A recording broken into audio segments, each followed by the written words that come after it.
В эфире программа «Актуальное интервью», в студии Дарья Короленкова. Здравствуйте. Институт развития образования и повышения квалификации занимается образовательной политикой и повышением квалификации работников в сфере образования. В начале года коллективу был представлен новый руководитель, и он сегодня гость нашей студии.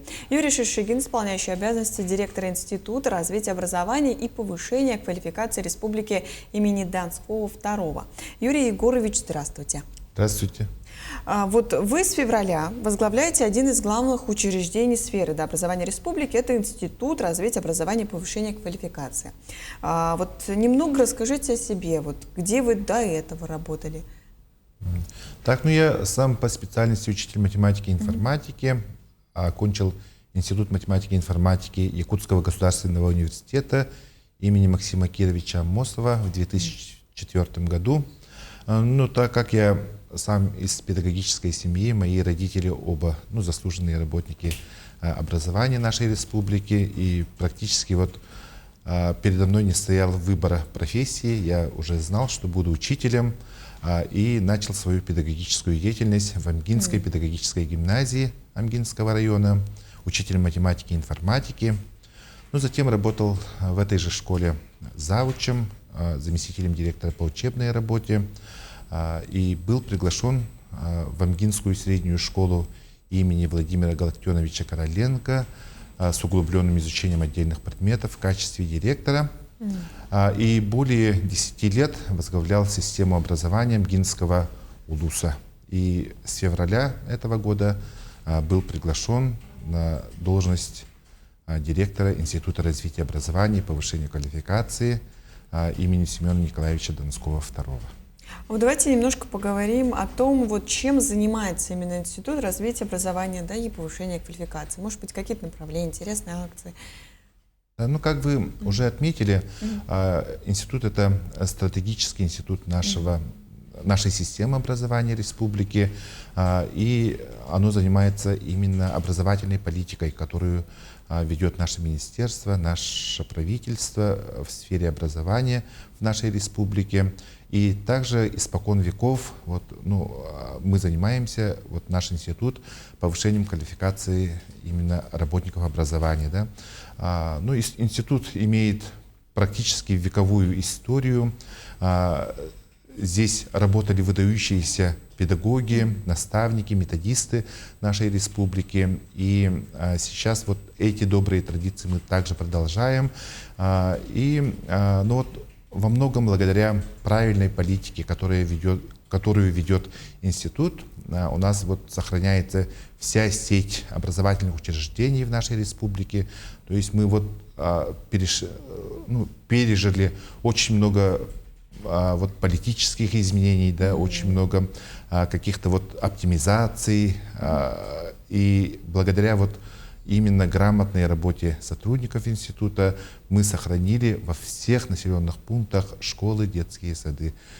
И также сейчас у нас самый актуальный вопрос, которым мы сегодня занимаемся, это модельные штатные расписания, с помощью которых мы также стремимся создать и сохранить всю инфраструктуру сферы образования в нашей республике. А повышение квалификации каких педагогов тут проходит в основном? В основном педагоги общего образования, это воспитатели детских садов, педагоги дополнительного образования и, конечно же, учителя, которые работают в школах нашей республики. Они проходят курсы повышения квалификации, и мы также хотим расширить свою зону действия, и сейчас благодаря информационным технологиям имеется возможность обучать и педагогов других регионов. А онлайн имеете в виду? Или дистанционные формы обучения, могут и приезжать на стажировки, потому что такая практика у нас была. Институт в 2013 году, если я не ошибаюсь, становился стажировочной площадкой федеральной, и в рамках этой программы в нашей республике проходили стажировки также другие педагоги нашей страны. Как раз-таки, сегодня по всей стране, как мы знаем, стоит острая нехватка педагогов. Как обстоят дела именно в нашей республике? В нашей республике, как и во всей стране, как вы отметили, идет нехватка педагогов. Ежегодно открывается ну, порядка 900 вакансий. И также вот, если имеются вот большие дефициты кадров в отдаленных муниципальных образованиях, в школах, детских садах, мы, вот институт, запустили несколько таких важных стратегических проектов, которые должны и призваны решить эту проблему. Это, во-первых, проект «Сетевой учитель», то есть дети школ, где нет учителей, допустим, ну, узкой специализации, ну, химии, скажем, да, или физики, они дистанционно обучаются с помощью информационных технологий в данном проекте, и педагоги, ну, на сегодняшний день работают это педагоги Москвы, они обучают наших детей с помощью дистанционных технологий и с обязательным условием сопровождения тьютера на местах, и они вот осваивают федеральные образовательные программы по данным предметам. Также у нас стартовал проект «Многопрофильный учитель», где мы обучаем по узким специальностям: математика, информатика, физика, да, вот один педагог ведет в одной школе. Также вот мы переподготовку проводим для учителей естественно-научного профиля, то есть химию, биологию и географию может вести один учитель. И также вот мы переподготовку проводим для педагогов начального образования. Да, они могут преподавать русский язык и литературу с 1 по 7 класс и математику с 1 по 6 класс. Вот данная такая программа. И также мы хотим вот создать региональную базу данных учителей, где они могли бы тоже в сетевом сообществе обучать наших детей, где идет острая нехватка учителей. Пока институт вот такие вот решения предлагает, да? Да, институт предлагает, но также есть федеральные программы. Да. Сегодня, допустим, работает, как мне кажется, отличная программа, это «Земский учитель». Сегодня вот наш институт также курирует данное направление. И в этом году нашей республике, благодаря грамотной работе Министерства образования, также правительства, нам выделили 40 квот. Да, это небывалое большое количество. Вот квот, где педагоги могут получить хорошую поддержку. И порядка 109 вот заявок из других регионов поступило. Это Тыва, Хабаровский край, Амурская область, Алтай.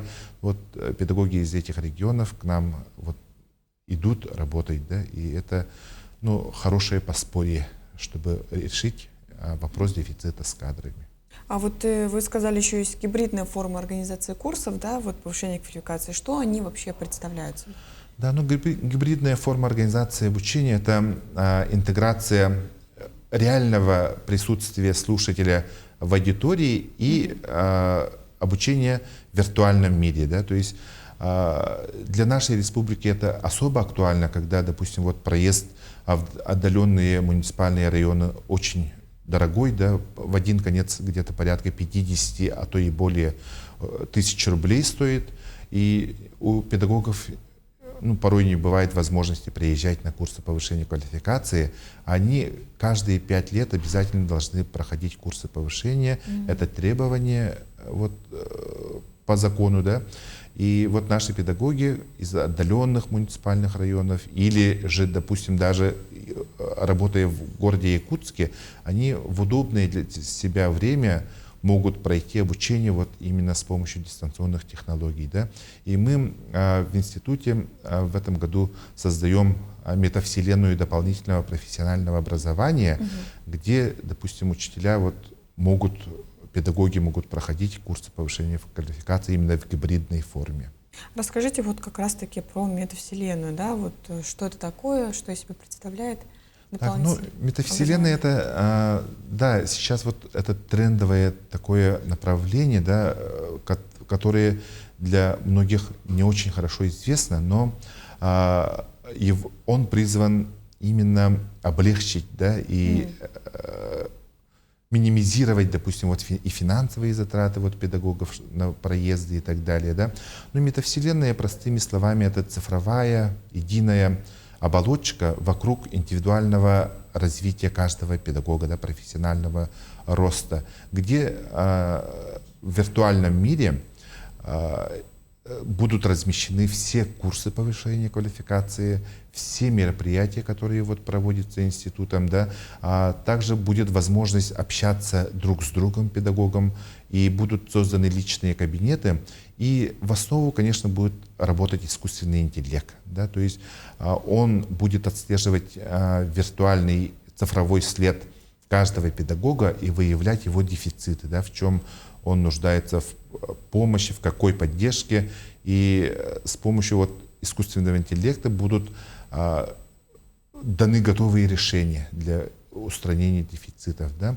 И также вот институт сотрудничает с многими ведущими экспертами Российской Федерации, мирового уровня. Да. И вот с помощью нашей метавселенной будет дана возможность каждому педагогу брать консультации именно ведущих специалистов, экспертов, научных работников, да, где, допустим, если педагог имеет желание заняться научной деятельностью, он может в нашей метавселенной найти научного руководителя. Да, то есть экспертиза, лучшая экспертиза страны должна работать на каждого педагога. Да, вот в этом и суть нашей метавселенной.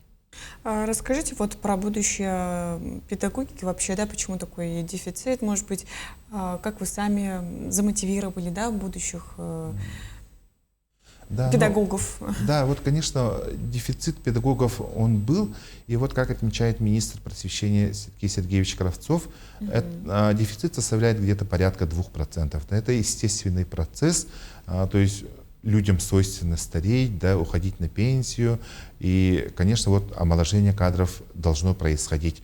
Но сегодня я хотел бы отметить 3 основных факта, да, почему идет вот дефицит кадров. Да. Это, во-первых, не очень большие заработные платы педагогов. Да. И я не один раз выступал и перед Ильтумен, и перед правительством, да, что надо на это обратить внимание. И в Российской Федерации с 2027 года будет запущен проект по совершенствованию именно заработной платы педагогов. Да, и я думаю, со следующего года многие молодые люди пойдут именно в образование, да, в педагогику. Второй момент — это когда студенты не очень уверены в своих профессиональных компетенциях, да, потому что именно вот по педагогике, как раз по частным методикам преподавания, небольшое количество вот времени отводится в профессиональных обучениях, в обучении. Да? И третье — это, конечно, острая нехватка в основном чувствуется в отдаленных и сельских поселениях, да, где стоит проблема досуга молодых людей. Да? И вторая проблема — это, конечно, обеспечение жильем. Да? Я вот, пользуясь моментом, хочу также вот обратиться к главам муниципальных поселений, у кого, допустим, сегодня имеется возможность обеспечить жильем молодых кадров, да, вот, выделение земельных участков для индивидуального жилищного строительства, чтобы они способствовали вот закреплению молодых специалистов за школой, за профессией. Да? Ну, я надеюсь, так и будет, и еще больше молодых студентов, но все-таки будут педагогами и в том числе будут повышать свою квалификацию в институте. Спасибо, что к нам сегодня пришли, действительно было интересно. Спасибо за приглашение. Ну, я напомню, это была программа «Актуальное интервью». До встречи в эфире.